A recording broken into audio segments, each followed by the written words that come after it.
হাতে অনেক টাকা, মোবাইল কিনে পকেটে একবারে করে দিলাম ফাঁকা। শখের একটি মোবাইল কিনলো আমার বন্ধু অনেকগুলো টাকা দিয়ে।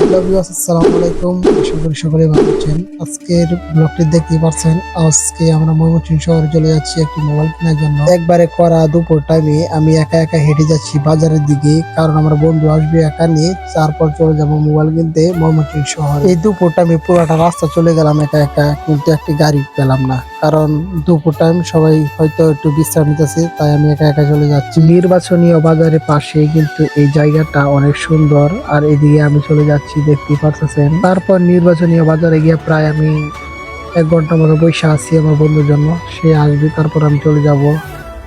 অনেক কাজ আমার বসে রয়েছি, কিন্তু সে আসতেছে না, আর আমার মনটা খারাপ যে এই রোদে অনেক বসে রাখছে।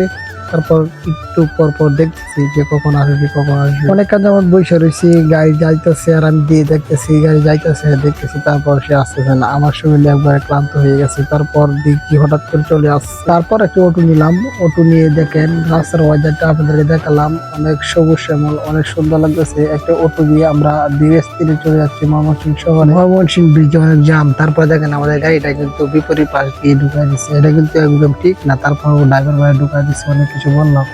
তারপর দেখেন প্রোগ্রামে গাড়িগুলো সবগুলো কিন্তু ময়মনসিংহ শহরে ঢুকাই দিচ্ছে, আর আমি দিকে বসে আছি। তারপর ময়মনসিংহ ব্রিজে নামলাম, নামিয়ে পরে আরেকটা অটোতে নিলাম। অটো নিয়ে আমরা গাঙ্গিনাপুর চলে যাব। আর কিন্তু যারা আসবেন ময়মনসিংহ ব্রিজে আসলে একটু সাবধান, অনেক চুরি টুরি হয়, তাই একটু সাবধান হয়ে চলবেন। তারপর দেখেন অনেকক্ষণ খোঁজাখুঁজির পরে একটা মোবাইল আমাদের পছন্দ হয়েছে। তারপর 3 জন আমরা ঢুকছিলাম, 3 জনের মাঝে আমরা এই মোবাইলটি চয়েস করে দাম টাম শেষ করে বাইকে আমরা টাকা দিলাম। এদিকে আমি বসে রয়েছি, দেখেন অনেকগুলো টাকা কিন্তু একটি মোবাইলে গেছে। এই টাকাগুলো অনেক কষ্ট করে কামাই করতে হয়েছে। জীবনটা মানে কষ্ট, কষ্ট মানেই সবকিছু শেষ।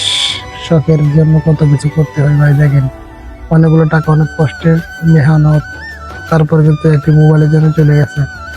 তারপর তাদের মুখে হাসি, তাই আমার একটু ভালো লাগছে।